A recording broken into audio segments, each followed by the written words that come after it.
kita selaku praktisi hipnosis sedang memperjuangkan ada sebuah keilmuan yang baik yang dapat kita gunakan sebagai alat bantu kita untuk mencapai sesuatu yang lebih baik dalam hidup. Jadi ranah gendam itu bukan ranah hipnosis ya. Kalau hipnosis pasti trans, tapi kalau trans belum tentu hipnosis.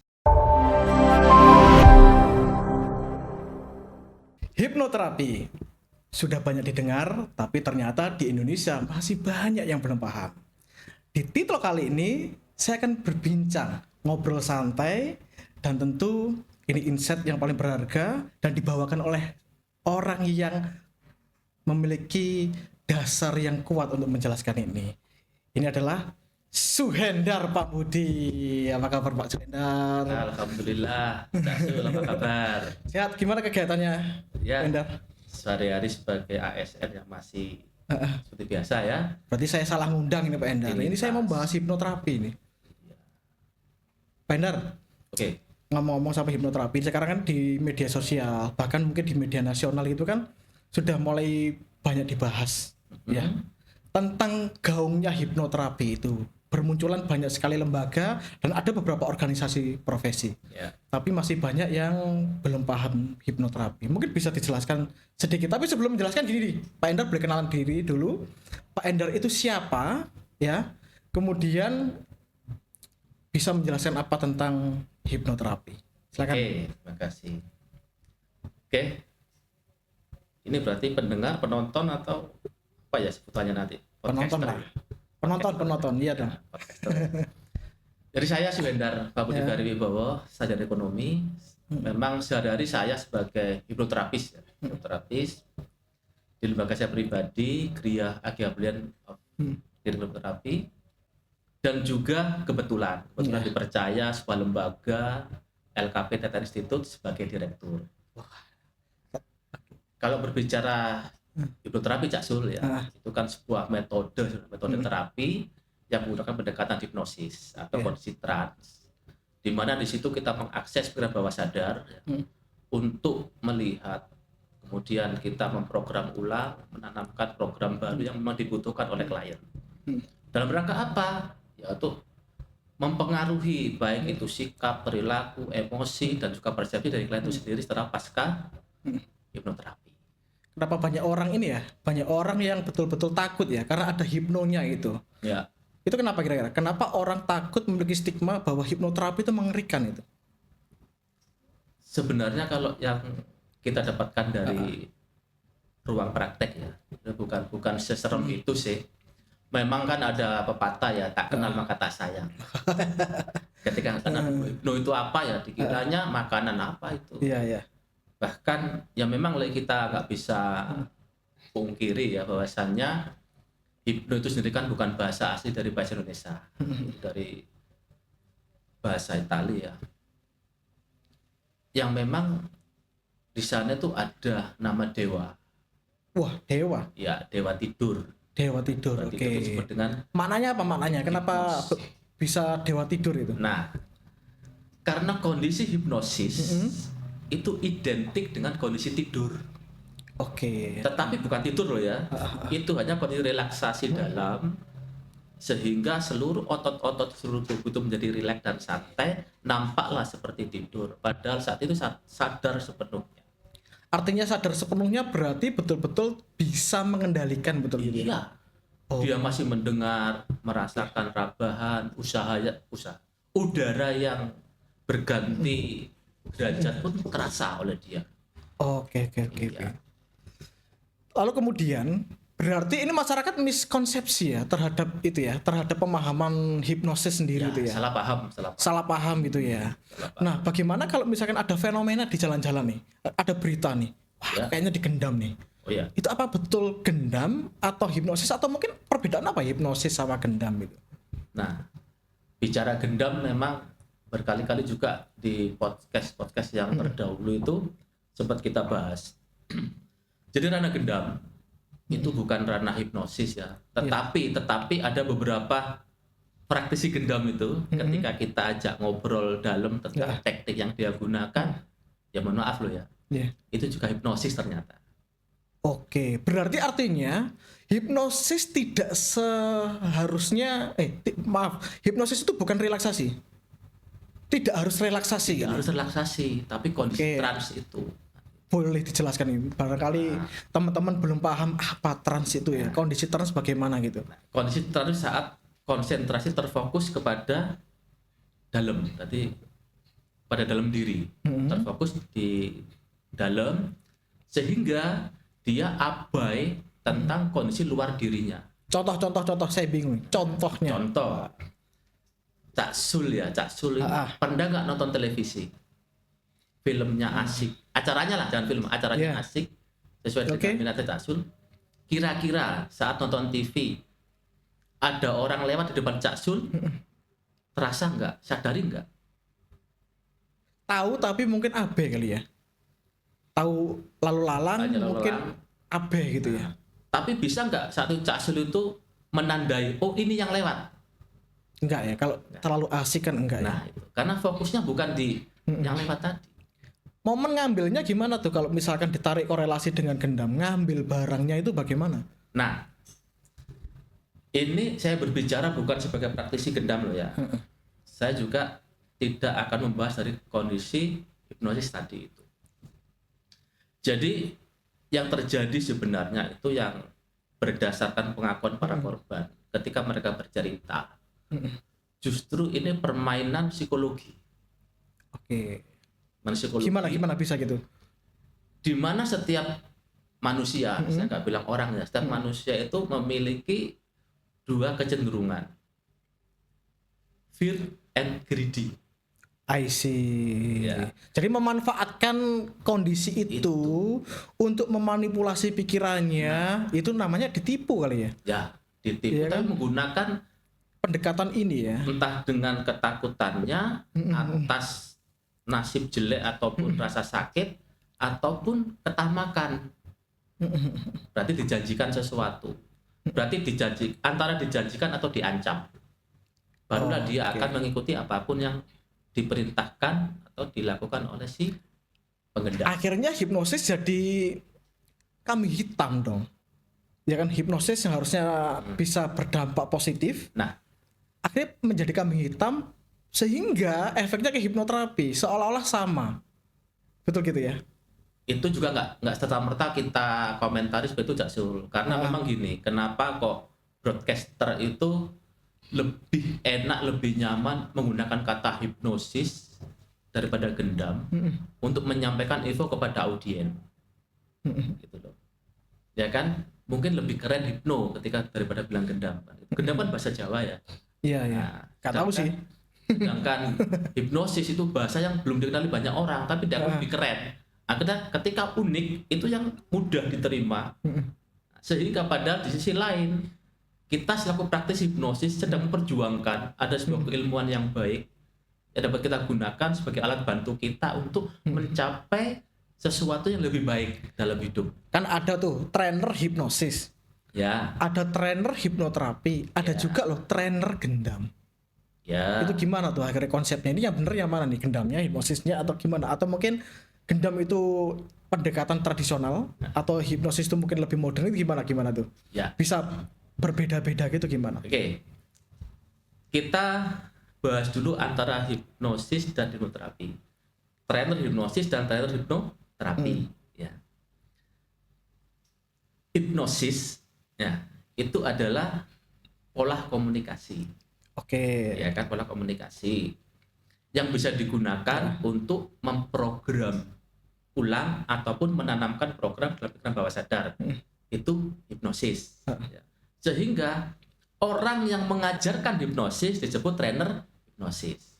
Oke. Sedangkan hipnoterapi adalah sebuah terapi yang menggunakan teknik komunikasi hipnosis tadi itu.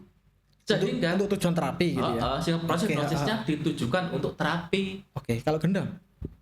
Gendam. Nah, kita kembali karena kita juga bukan praktisi gendam. Ingin dibingkai yang mana? Jadi harus ada kontekstual dulu untuk kita menilai apakah gendam ini gendam yang strukturnya hipnosis atau gendam yang tadi Cak Jul bilang adalah ancient dalam artian adat ataupun nilai lokal yang ingin dikembangkan. Jadi gendam is hipnosis atau bukan? Sebentar, konteksnya nggak bisa kan kita Kan bilang tadi tanpa konteks. Ya, tadi katanya kan gendam Ya. itu sama hipnosis. ketika di konteks yang pertama, ketika strukturnya itu Iya. memenuhi disebut hipnosis, maka gendam adalah hipnosis. Tapi kalau ada gendam yang lain yang bilang menggunakan energi, menggunakan jin, goib, nah, itu berarti bukan hipnosis. Oke. Akhirnya kontekstualnya yang bagaimana? Karena di masyarakat kita itu pokoknya gendam. Pokoknya gendam. Iya, Hipnosis itu the art of communication. betul. Oke, bagaimana apa hubungannya the art of communication sama gelombang otak? Ada alfa, Oke. theta, Oke. beta, Ya. delta, gimana? Art communication adalah seni berbicara ya, seni komunikasi. Lah. Akhirnya adalah hubungannya dengan gelombang otak dari mulai delta, theta, ya kan? Itu adalah sebuah kondisi state of mind gelombangnya. Itu dapat terpengaruh melalui cara kita berbicara. Ya. Orang-orang yang bicara dengan kata-kata yang bijak, Oke. arif, itu akan lebih cenderung memudahkan turunnya gelombang otak seseorang dari kondisi beta atau dalam keadaan sibuk ya, dia berpikir diturunkan sampai ke alfa. Berarti beta, alfa, theta, delta gitu ya. Betul. Berarti gelombang otak itu kondisi hipnosis gitu. Ya, dapat dipengaruhi dari cara kita berkomunikasi. Oke. Kalau kondisi relaksasi, Ya. itu kan kondisi relaksasi berarti gelombang otaknya di mana? Relaksasi dangkal ya. Iya. Nah, itu di alfa, Oh, di alfa. Berarti lebih dalam lagi di beta. theta. Tuh. Kalau misalkan seperti fenomena yang di pinggir jalan atau di mobil angkot itu ya, yang gendam is hipnosis lah. Ya. Oke, mungkin pakai struktur Ya, hipnosis. kita strukturkan betul ya. Kira-kira gelombang otaknya di mana? Di gelombang otak antara theta awal, alfa akhir, alfa dalam atau theta ringan.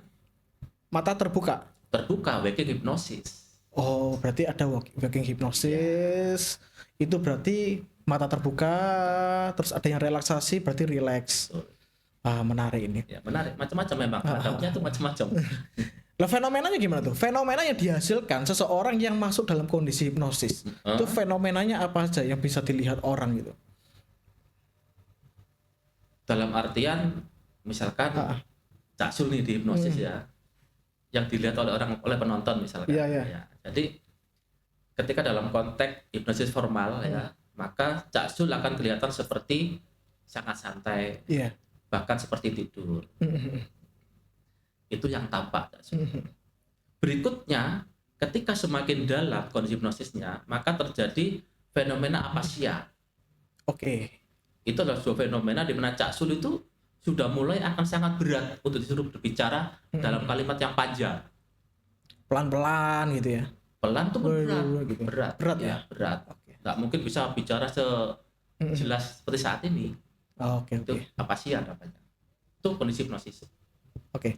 Menarik nih. Nah, Pak Ender kan mendalami hipnosis hingga menjadi hipnoterapis dan sekarang memang kebetulan saya percaya ini ya. Iya. Saya percaya sebagai founder LKP Theta Institute Iya. menjadi direktur LKP Theta Institute. Latar belakangnya apa? untuk menekuni ini ya. Enggak. Kan ini ilmunya. Latar belakangnya sebelumnya apa sebenarnya? Kok bisa masuk di ranah menjadi hipnoterapis itu gimana? Ya, saya kan seorang pegawai negeri sipil ya, Sun. Iya. Nah, cuman di samping itu saya punya hobi.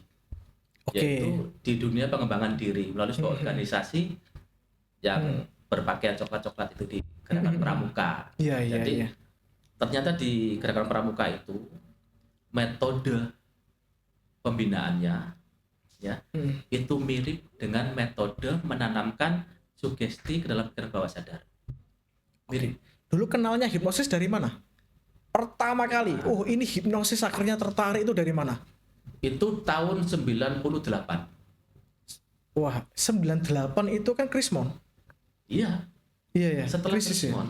Setelah Krismon. Oke. Jadi saya tuh di warnet ya. Itu kan belum Google, masih Yahoo ya. Oke. Jadi saya tuh mengetik pengembangan diri gitu. Ternyata ada sebuah artikel yang menuliskan tentang metode hipnosis. Ya kan? Berarti otodidak awalnya tahunnya. Otodidak, belajar dari internet. Akhirnya ada lembaga ternyata ya. Nah, ada lembaga itu pun dari luar negeri. Belum masuk di Indonesia kali itu. Belum ketemu saya. Di luar negeri pun dengan website yang memang diterjemahkan dalam bahasa Indonesia. Jadi memahami satu persatu. Oh, kok dengan pramuka ya gitu. Metodenya. Semakin intens mempelajari, download beberapa buku-buku elektronik tentang hipnosis. Sekarang yang praktek hipnoterapi, berarti orangnya itu disebut apa, Pak? Dokter atau perawat atau apa? Hipnoterapis ya? Ya. Kalau praktek itu kan membantu pasien atau klien. Kira-kira ada izinnya sih kayak gitu.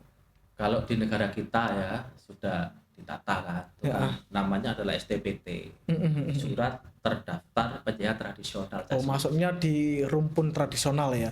Holistik ya. Masih tradisional walaupun sebuah metode modern sebenarnya. Apa jangan-jangan di negara kita terlambat? Nggak apa-apa, terlambat tapi tetap diakui kok. Tapi terus naik ya kebetulan ya.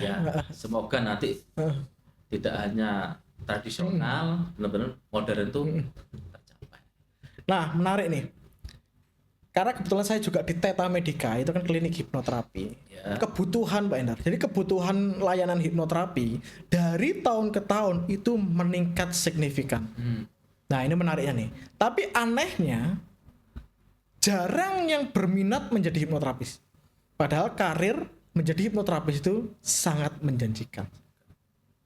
Atau mungkin mereka ini ya punya pemikiran bahwa hanya kalangan khusus yang bisa belajar dan sampai sertifikasi itu.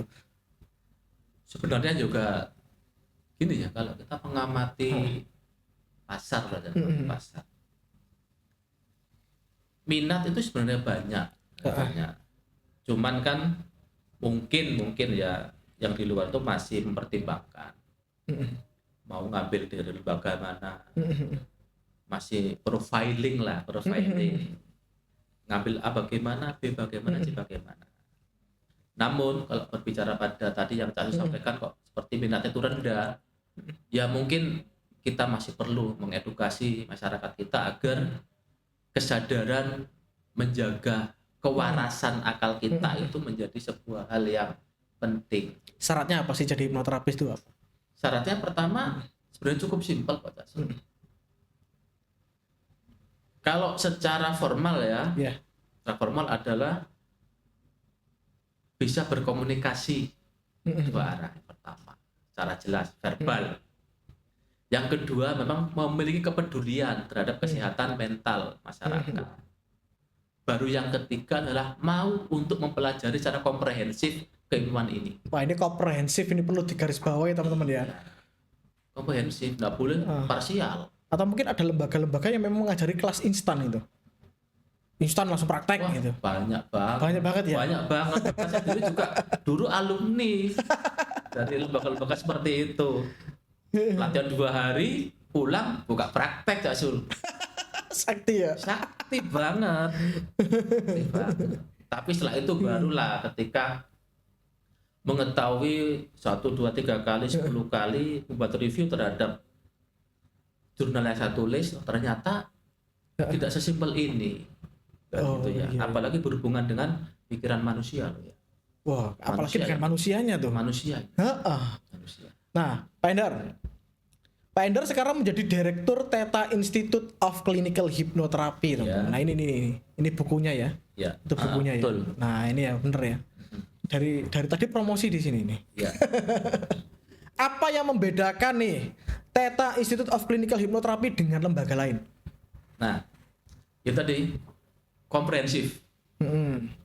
Jadi awal Theta itu buat sebuah kelas pelatihan. Itu adalah di profesional clinical hypnotherapist. Kita nggak main-main ya, ya kan? Namun karena kebutuhan pasar, kelas besar ini kita pecah menjadi 3.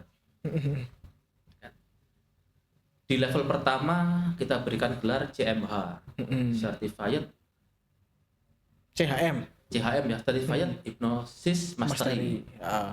Level 2 CT HT. Certified Theta Hypnotherapist. Level ketiga CC HE. Certified Clinical Hypnotherapist Expert. Yang ketiga ini produk kita sesungguhnya sebenarnya. Yang kita sebut comprehensive tadi.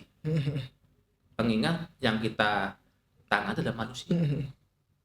Namun karena kondisi masyarakat kita, maka ibaratnya gini Pak Sul, kalau kita mau makan gajah kan besar sekali ya, kalau makan satu kali lahap. Kita belah menjadi 3. Biar masyarakat berjenjang mengambilnya. Lebih ringan secara biaya, lebih ringan secara waktu dan kesempatan. Karena kalau komprehensif, kalau misalkan dijadikan satu, itu total berapa jam atau berapa hari itu? Jadikan satu, kita memiliki 120 jam. 120 jam berarti rata-rata ini ya 10 hari kali ya? 10 hari ya? 10 sampai 15 hari. 10 sampai 15. Wah, Ya, kalau misalkan dia cuma 8 jam. Kalau di Indonesia ikut pelatihan 10 hari itu berurutan ya? Berurutan. Berarti harus cuti 15 hari.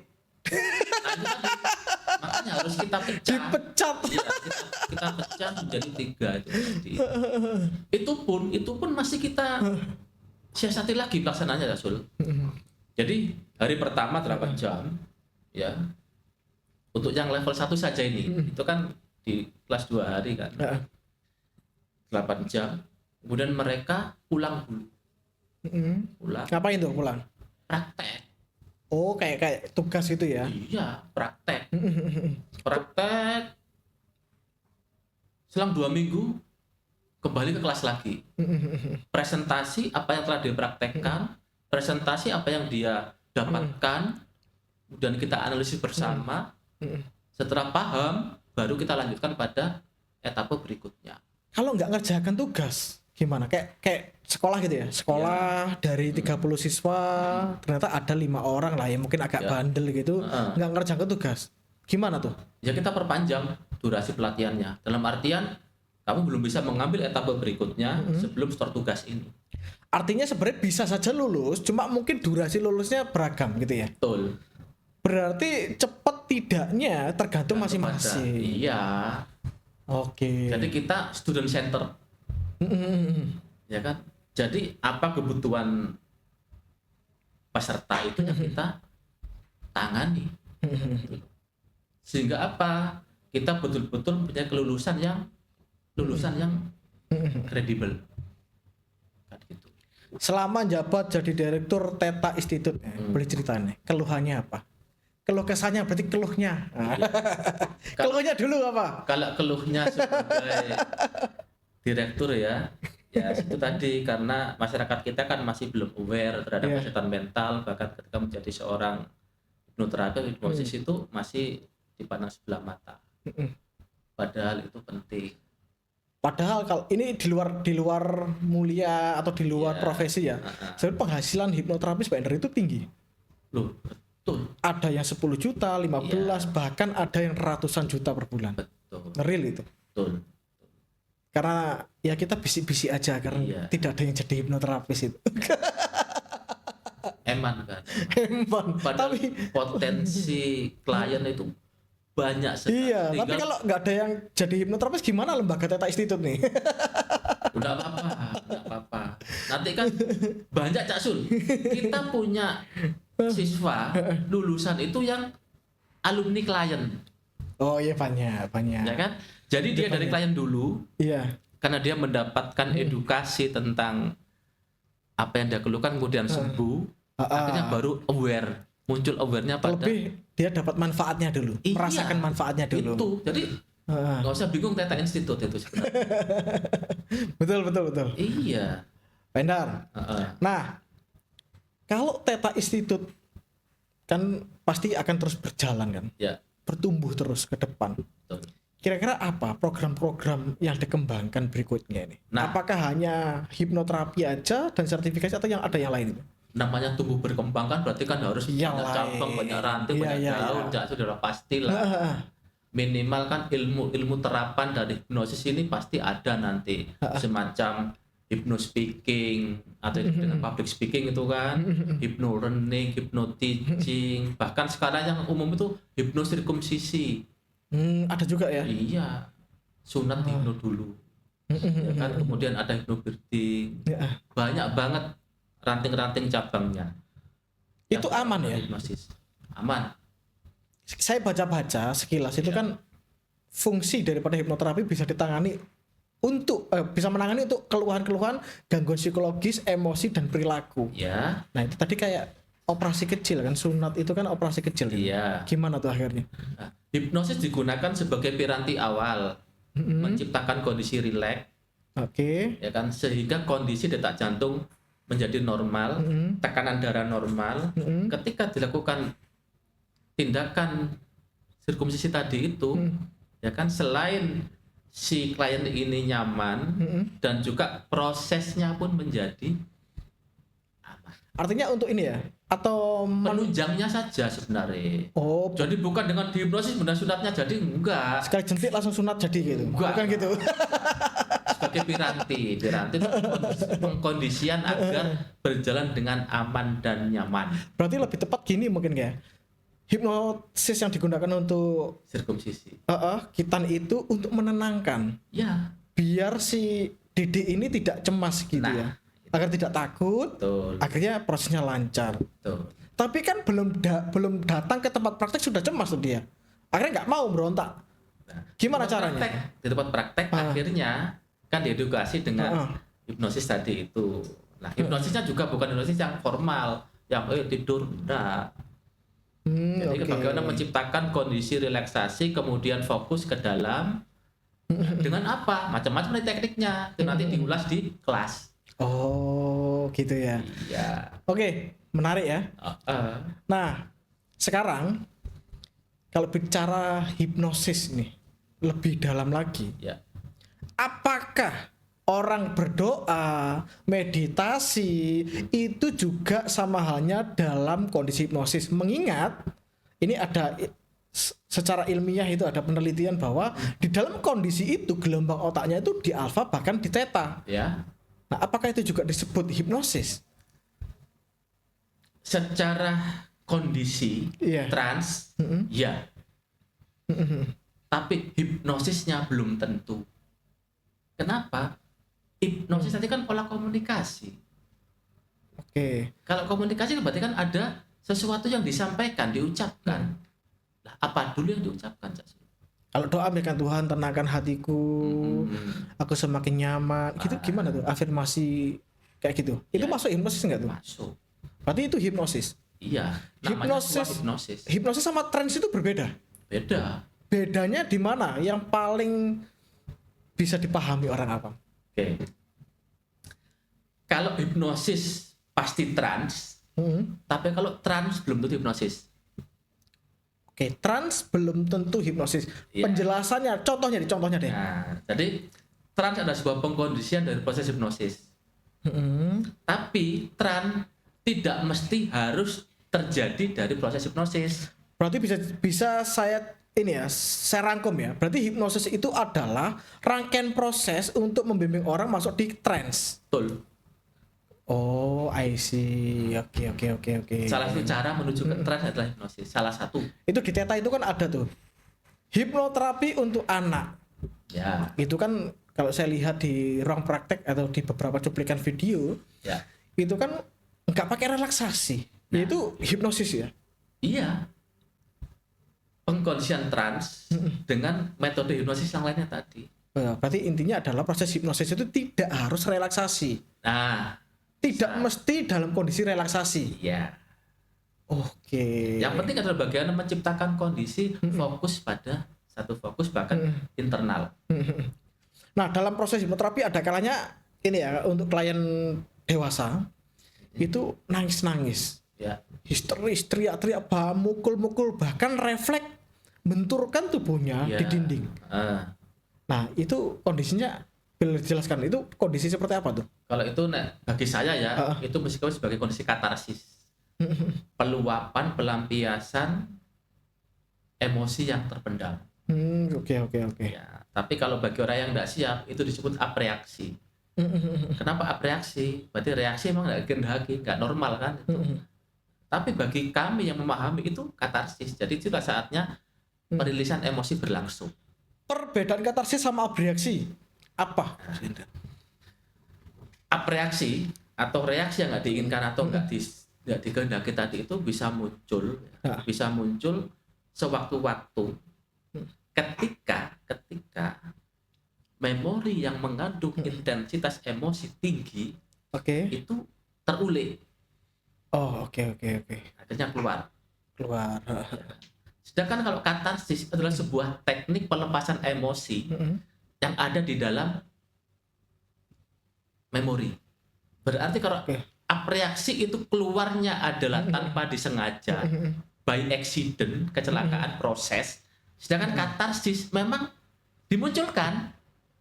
Harus muncul. Iya, sengaja dimunculkan. Jadi, baru kalau muncul lepas terasa lega gitu ya. Iya. Lega, happiness. Oke. Pak Endar, karena waktunya terbatas. Ya. Terima kasih ya. Oke. Sudah bersedia menyempatkan waktu jauh-jauh dari luar kota ke kantor sini ya untuk podcast di program TikTok Pak Endar. Semoga penonton di seluruh Nusantara teredukasi dan tidak takut dengan hipnosis dan hipnoterapi. Nah, semoga dengan percakapan yang cukup berat ini kenapa berat saya yakin ya penonton ini kalau yang awam masih bingung itu maksudnya apa gitu ya. Tapi nggak usah khawatir teman-teman, kalau teman-teman nggak paham, teman-teman bisa cek website lembaganya di mana nih? Websitenya di mana? thetainstitute.co.id. Nah, itu ya, cek ya. thetainstitute.co.id. Di situ informasi terkait pelatihan hipnoterapi dan sertifikasinya. Untuk semua profesi bisa ya? Bisa, semua. Terus kemudian kalau teman-teman yang ingin mendapatkan layanan hipnoterapi baik anak, remaja, dewasa bahkan lansia, teman-teman boleh juga klik websitenya di theta.co.id. Kami ada di seluruh kota di Indonesia. Kami beroperasi lebih dari 1 dekade dan seluruh praktisi yang ada di theta.co.id tersertifikasi resmi. Semua memiliki izin praktek dan tentunya dipayung hukumi organisasi profesi. Terima kasih Pak Endar. Ya, sama-sama Cak Sul. Oke teman-teman. Sukses. Gitu saja, saya Master Sul dari TikTok mengucapkan see you at the top. Bye.